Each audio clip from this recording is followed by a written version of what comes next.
This property reverts to the bloodline. Pack your bags and leave.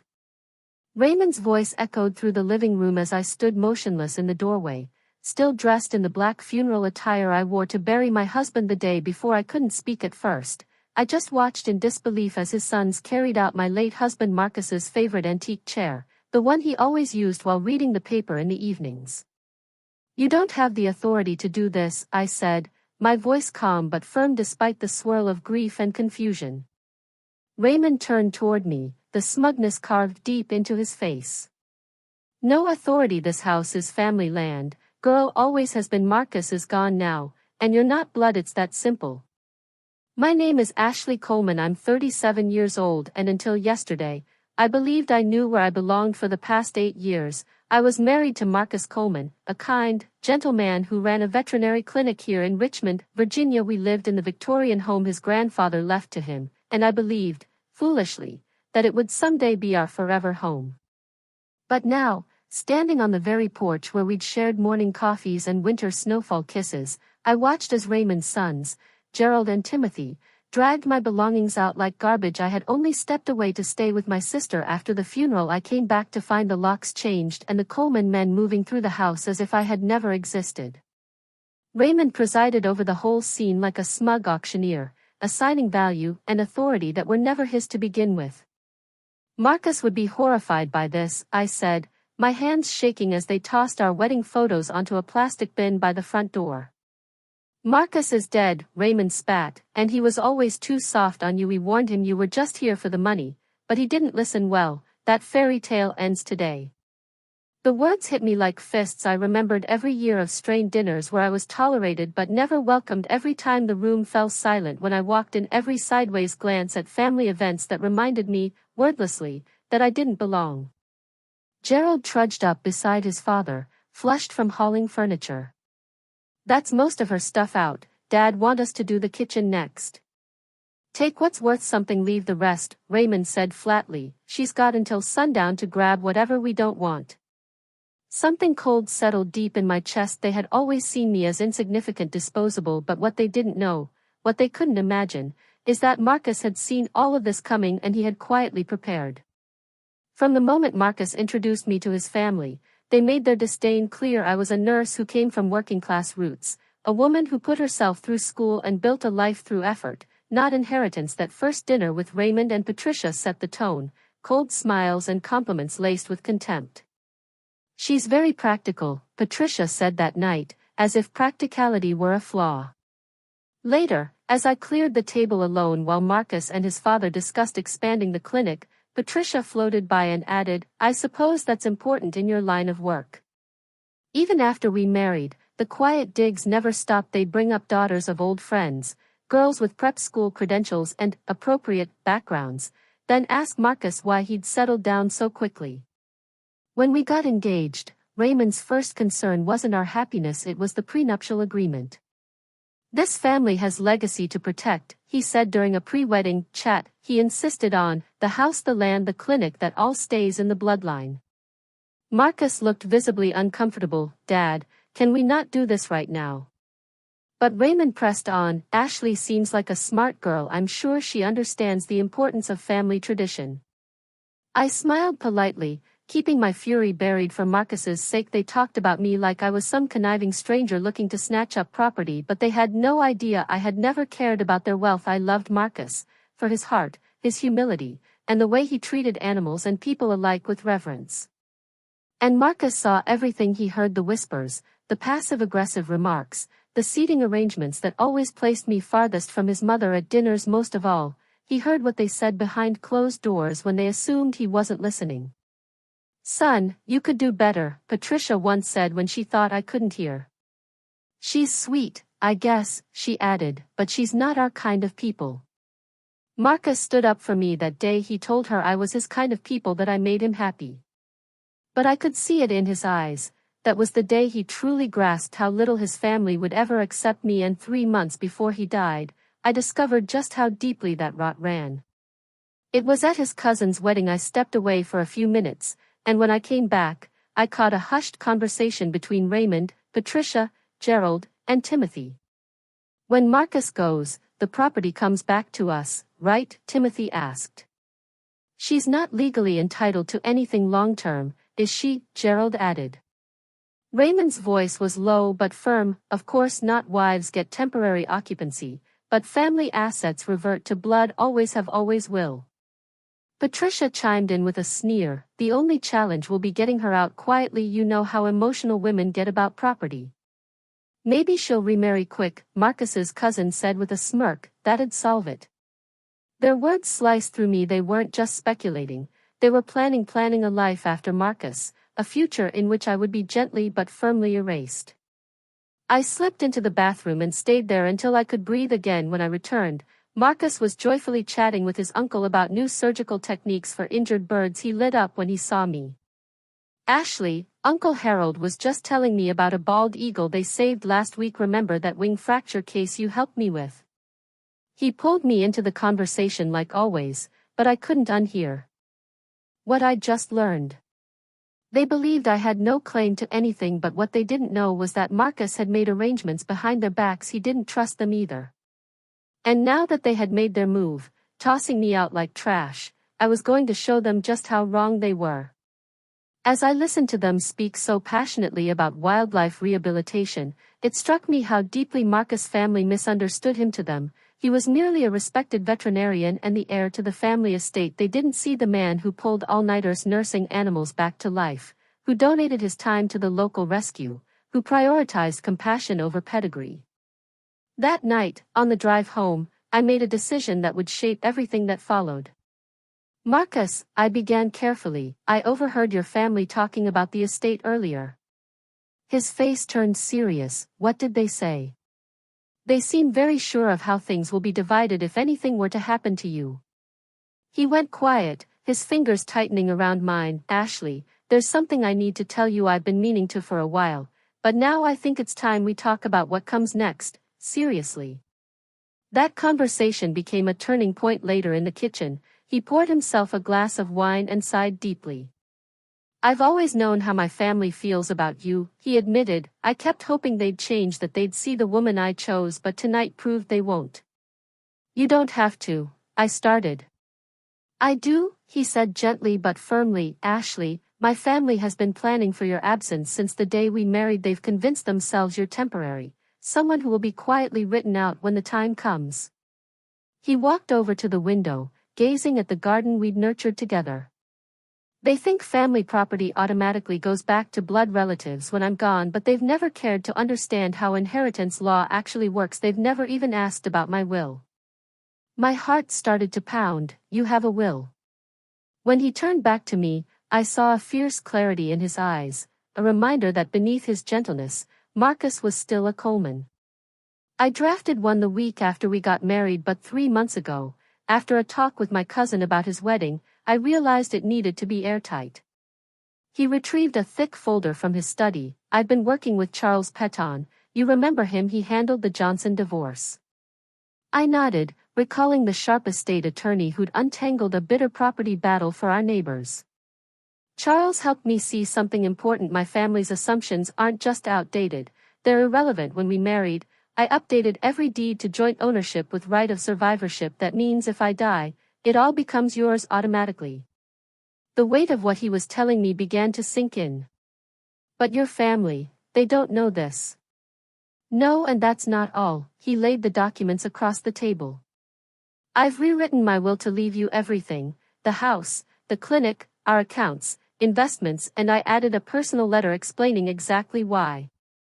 He handed it to me. As I read Marcus' handwriting, tears blurred my vision. To my family, it began, if you are reading this, I am no longer here to shield Ashley from your cruelty. For 8 years, I've watched you belittle her, exclude her, treat her as a visitor in her own home. The letter spanned 2 pages, calling out their assumptions, their behavior, their arrogance. Marcus had seen everything and he had put it all in writing. Charles notarized the letter and has official copies. Marcus explained, if anything happens to me, he'll contact you right away. I looked up, overwhelmed by the sheer depth of his planning. Why didn't you tell me this before? He looked down, visibly pained, because I hoped it would never be necessary. I thought maybe, just maybe, they'd come around, but after what I heard tonight, they won't. So what now? Marcus reached for my hands. Now we keep building our life, but if something happens to me, they won't be able to touch what we've created. And the clinic? It's mine. I bought out my father's share 3 years ago. He still acts like he owns it, but legally, it's mine, which now means it's ours. 6 weeks later, Marcus was diagnosed with stage 4 pancreatic cancer. What he thought was routine indigestion from late nights at the clinic turned out to be something far worse. How long? I whispered to Dr. Williams. 6 months, maybe 8 with aggressive treatment, she said softly. I'm sorry, Ashley. Marcus faced the diagnosis the way he handled everything else, with focus. That night, he called Charles. Charles, it's Marcus. We need to move quickly on those estate documents. Yes, it's urgent. Over the next 2 weeks, while Marcus began chemo, Charles visited the house 3 times to finalize the paperwork. During his last visit, Charles offered a final suggestion. Given everything you've told me about your family, he said, I recommend a no-contest clause. If they challenge the will, they get nothing. Do it, Marcus replied without hesitation. I want Ashley protected from every angle. As Marcus declined, his family's behavior grew bolder. They visited often, but only to discuss the house, the valuables, and what came next. I noticed them discreetly listing items, pointing out antiques, and murmuring about which pieces were Coleman heirlooms. One afternoon, as Marcus rested, Patricia turned to me. Ashley, dear, have you thought about where you'll go afterward? This is my home, I replied calmly. I plan to stay here. She blinked, then glanced at Raymond. Well, temporarily, of course, but long-term, this place is too big for one woman and expensive to maintain, Raymond added. Their words stung, but I remembered Marcus' instructions: don't let them see what we've done. Their ignorance would be their downfall. 2 days before Marcus passed, I overheard Gerald and Timothy in the hallway. Dad wants to start moving some of the valuables out before the funeral, Gerald whispered. Smart, Timothy said. Ashley might try to claim them. We should change the locks too, avoid complications, and the clinic. Dad's already reached out to that vet in Henrio. I stood frozen just beyond the door. Marcus was dying, and they were already dividing our life. That night, I told Marcus everything I'd heard. Even through the haze of medication, his eyes sparked with fury. They're already circling, he said hoarsely. I'm afraid so. He closed his eyes, breathing slowly. Then he looked up at me. Ashley, promise me something when they come, and they will. Don't let them scare you. Everything we've built is legally yours. Charles knows exactly what to do. I promise, I whispered, holding his hand. And don't feel guilty for fighting back, he said. They made their choice. Marcus passed away on a quiet Tuesday morning in October, sunlight streaming softly through the windows of our bedroom. I held his hand until the very end, whispering how deeply I loved him and how grateful I was for the life we had built together. 2 days later, we held the funeral at St. Paul's Episcopal Church, the same place we exchanged vows 8 years earlier. From the moment arrangements began, the Coleman family took control, treating me more like a guest than Marcus' wife. I allowed them to take the reins, letting them believe they were in charge, all the while knowing that reality would soon catch up to them. The morning of the funeral, Patricia approached me. Ashley, dear, you'll sit in the second row. The front is reserved for family. I nodded without protest, choosing silence over confrontation. Their dismissal of my place in Marcus' life was only strengthening the case he had so carefully prepared. After the service, at the cemetery, Raymond cornered me. We'll give you a few days to mourn, he said, but then we need to address practical matters. The house needs clearing, and we must get it ready for Gerald and his family. Gerald's family? I asked. He's moving back to Richmond, Raymond explained flatly. The house suits them well, and it keeps it in the family. I stared at him, disbelief etched into my face. That house is my home, Raymond. Was your home, he corrected, his tone final. You were Marcus' wife, and we appreciate the care you gave him, but it's time for family property to return to blood. That night, I stayed with my sister Janet in Glen Allen, hoping to grieve without interference. She was furious when I shared what the Colemans had planned. They can't just kick you out, she exclaimed. You were married for 8 years. They seem very sure of their legal standing, I said calmly. Then get a lawyer. I gave her a small, knowing smile. Marcus already took care of that. The next morning, I drove back to Richmond intending to start sorting through Marcus' belongings, but as I neared our home, I noticed Raymond's truck and Gerald's van in the driveway. I sat in my car and watched through the windows as they moved about inside, uninvited and entitled, treating my home like theirs. I called Charles Peton, Marcus' attorney. Charles, it's Ashley. They're here. They're already moving things out. Stay outside. I'll be there in 20 minutes with all the documents. Do you remember what Marcus told you? I did. Let them dig their hole deeper. Exactly, Charles replied. The more they presume, the more it proves Marcus made the right decision. From the car, I watched Raymond commanding Gerald and Timothy like a foreman. They were loading my grandmother's rocking chair into Gerald's van, an heirloom from my side of the family. That moment shattered any remnants of politeness I had clung to. I stepped out and walked to the house. From the doorway, I saw them treating my belongings like inventory. Gerald wrapped my grandmother's china in newspaper, and Timothy hefted Marcus' favorite reading chair. You're back sooner than expected, Raymond said, unbothered by my presence. We figured you'd stay away while we took care of the transition. The transition? I asked, preparing the house for Gerald's family. Don't worry, we'll separate your things. You can collect them once you've arranged for a new place. I looked at him for a long moment. Raymond, you forgot something. And what's that? He asked, eyes narrowing. At that moment, Charles pulled into the driveway. His silver BMW gleamed in the sunlight. As he stepped out with his briefcase, Raymond visibly tensed. Mr. Coleman, Charles greeted as he approached. I'm Charles Peton, Marcus' estate attorney. We need to talk. Talk about what? Raymond stammered. Charles glanced at the boxes and furniture being hauled away. About the fact that you're currently removing property that legally belongs to Ashley Coleman. Gerald dropped the box he was holding. This is family property, he protested. Not legally, Charles responded, opening his briefcase. Marcus left a comprehensive will. Everything you see here belongs to Ashley. Timothy froze. A will? Family property follows law, not assumption, Charles explained. Marcus made his intentions very clear.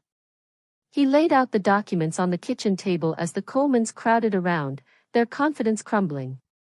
This will, signed 6 months ago and properly witnessed, leaves everything to Ashley Coleman, the house, clinic, bank accounts, investments, and all personal property. Raymond flushed with rage.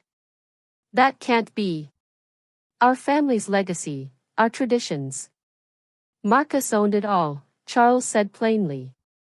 He had every right to leave it to his wife. But she's not blood. Patricia cried. Charles held up another document. Under Virginia law, spouses have automatic inheritance rights.